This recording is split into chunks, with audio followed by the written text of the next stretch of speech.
As I wake up in ungodly hours of the night, I decided to pre-voiceover a video of me explaining Hetalia like I'm your history teacher. Hetalia is a historical anime featuring fascist Italy. Contrary to the number of people accusing the show of promoting fascism, it's false due to the spectacle's light-hearted nature and the word Nazi never spoken. The genre, despite being comedic and albeit eccentric, is not threatened to touch upon topics regarding the tragedy of countries. In reference to people trying to stop global warming, America suggests that a robot be built to prevent the disaster. After that, England and France have pre-war agreements. Because truly it would be disappointing to miss this amazing meeting.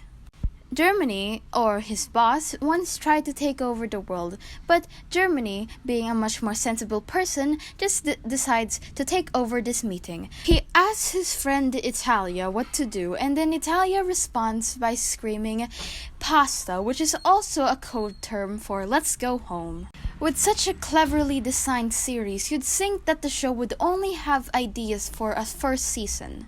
But fortunately and unfortunately, they decided to continue the series, even having a 7th season. The 7th season's first 2 episodes starts off cleverly as the first. After some time, Czechoslovakia's independence was discussed. One of the parties complaining about the hyphen and how it makes him feel very non-equal. But that isn't the biggest issue.